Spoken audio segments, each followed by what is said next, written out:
After mentioning several acts which had led him to forbid Laon for a time to appear at the Tuileries, the emperor went on to say that this marshal had a strain of opposition and seriousness in his character which blinded him and outweighed his attachment to his person.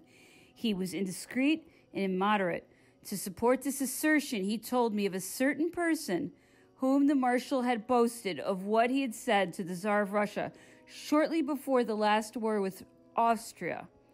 At the time of the Erfurt interview, the emperor had accredited Laon to meet the Tsar, and he traveled in the carriage with that monarch. He told him that the Emperor Napoleon meant to deceive him, that his ambition knew no bounds, that he breathed only war as the means of reaching the end he had in view, and that he, the Tsar, should know better than to trust him. Laon even bragged of having added various intimate details and cited facts to enlighten the Tsar, as he called it, and prevent his becoming the emperor's dupe. I heard this in confidence, said His Majesty, and it explained Alexander's conduct and his distrust at Erfurt. I did not mention the matter to the marshal. It would have compromised the man who reported it to me, and I might have had further occasion for his services. Nothing I could have said to the marshal would have changed him. Had he found himself unmasked, he would have become an irreconcilable enemy, whereas he subsequently behaved like an honest fellow. Besides, another circumstance. He had made a rampart of his body in my defense, and he died a hero's death, though his conduct had been that of a traitor. For his mission to the Tsar was simply a matter of courtesy, and he had not been called upon to express any opinion on me or my affairs. He was not proof against flattering remarks or the confidence that Alexander pretended to place in him. Still less, he was able to forget an old grudge he had against me. I do not know on what score, for he was as violent in his feelings as he was impetuous on the field of battle.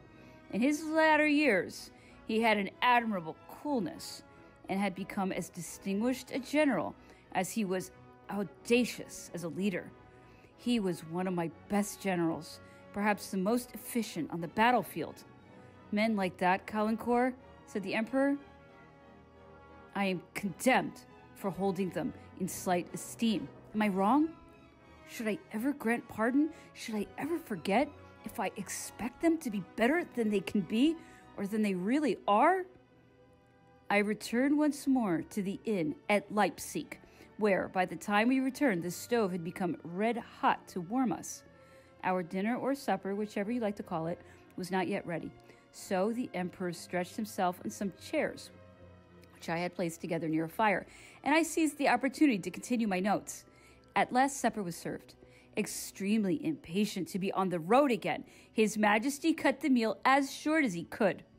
Just as he was going downstairs, a young Frenchman who said he was a staff officer and was staying at the hotel presented himself to the emperor for the purpose of giving an account, as he said, of a secret mission on which he had been sent by the general of the staff. I was habitually so close to the emperor at any time he was likely to be accosted that I found myself between him and this officer, who was so eager that he jostled us. A crowd had collected, attracted by the splendid appearance of the King of Saxony's sledge. The emperor was hurrying to reach this vehicle, and for the moment paid no attention to the man, but struck by his manner rather than by his insistence, His Majesty paused. Then, guessing that it was probably a spy or worse, posing as an officer, he promptly dismissed him. The whole bearing and appearance of this officer appeared to me suspicious. As we left the town, I looked behind the carriage, for I had a presentiment that he was following us. There he was, in fact, seated beside our courier, telling him that he had been ordered to accompany us. I ordered him to get down, but it was not easy to make him obey. Beyond Lutzen, there was so little snow in certain parts of the road that the runners of the Berlin Baroque. After leaving Auerstadt, we had to abandon the king's fine sledge and we entered Viganov at daybreak, December 15th, in the courier's modest caleche.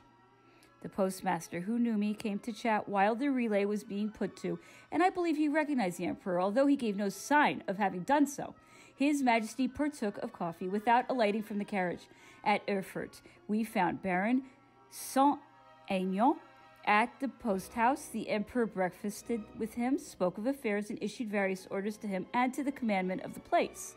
After an hour, we started again in a landau that Monsieur Saint-Aignan had caused to be fitted up so that the emperor could lie at full length in it. His Majesty was delighted with this, and several times said that a good carriage at the end of a long journey gave greater pleasure than a comfortable bed after 3 months after canvas. He made me get rid of the Saxon gendarme who had been on the seat behind us since we left Dresden, and we took a French one in his place. When we reached Eisenach, the horses were not ready, although it was more than 2 hours since they had been ordered.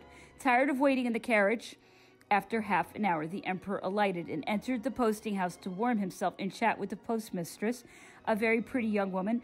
Her husband made us the deepest of bows, but without putting himself to the trouble of getting us on our way. Seeing that the horses, he said, he had requisitioned from the inhabitants did not appear, and that may repeated demands evoked nothing but gleich immediately, it was clear that nightfall would find us in the difficult defiles of mountain and forest, so I left the emperor and went out to make inquiries. All I could learn was that the horses ought to arrive. My mind was filled with the idea that perhaps it was known that the traveler was none other than the emperor, that they were deliberately delaying us until nightfall with the intentions of setting an ambuscade. I was surprised, moreover, that a post house, which I knew to be so well supplied with relays, should have to requisition horses when they had been warned in advance of our coming. As we had met no travelers on the road, I was anxious to speak to someone and assure myself that there really were no post horses. I went into the courtyard to find out why the horses requisitioned in the house had not come, and talked to a postilion as my eyes wandered round looking for the stables. I inquired whether the postmaster had no horses. He stealthily pointed with his finger to the stables, which were closed. I tapped on the door softly, saying in German, "Mach auf!" Open. Mistaking my voice for one of his fellows, a postilion opened the door immediately. I found 10 excellent horses, which were being reserved, no doubt for some better occasion. All the postilions ran up as soon as they saw me in the stable. I ordered them to harness the horses and put them to the carriage. At this, they tried to make off, but I stopped 3 of them and called to the gendarme, which I saw beneath the archway, to hold the others. Warned by one of the postilions, the postmaster hastened up and forbade his horses to be used. Upon this, a great turmoil ensued. When I saw that the best reasons in the world failed to move him, and that the postilions dared not disobey, I grabbed him by the collar and forced him into a corner of the stable, ordering him to have the horses put to instantly. He resisted, and I saw that the noise of our struggle had already attracted a small crowd. Also, the gendarme was having trouble detaining the postilions, who were trying to make their escape. I drew my sword, presented the point to the postmaster, and told him that if anyone came in from the outside or made a movement, or if the horses were not harnessed in 5 minutes' time, I would run him through. Thanks to the sword point, which made him realize that I was a man of my word, this argument proved as irresistible to him as to his postilions. The horses were harnessed in the twinkling of an eye. One of the postmaster's friends, who called himself a counselor of the Duke, appeared on the scene, and at the beginning of the discussion was inclined to take his part, but I told him so curtly to mind his own business that he went off without another word. The postmaster's wife appeared when she saw their horses being let out. Learning what had happened, she ran weeping to the emperor and stammered in broken French that her husband was being ill-treated. The emperor came up just as the last horses were being led across the courtyard. I followed them with the postmaster, to whom the emperor handed over his loving wife, telling them that they had done wrong to treat travelers in such a manner. The emperor did not know what to make of the postmaster's behavior. The delay had startled him, and we remained on the alert all night, December 15th, 16th. Never, I think, was I so glad to see daybreak, for never had the emperor been in any situation that worried me more. It was bitter cold. We traveled rapidly, despite the bad Westphalian roads. A clumsy postilion managed to snap the carriage pole, but a couple of straps sufficed to mend it, and we lost no more than half an hour. The emperor stopped at Hanau and sent for Monsieur d'Albany, minister of the Prince Bishop, whom he talked while at his breakfast. This gentleman was not a little surprised to see His Majesty, especially with such a modest suite. A league before reaching the Rhine, we met Monsieur Anatole Montesquieu, whom I had dispatched from Molodechna. He was on his way back from Paris, where he had stayed but a few hours.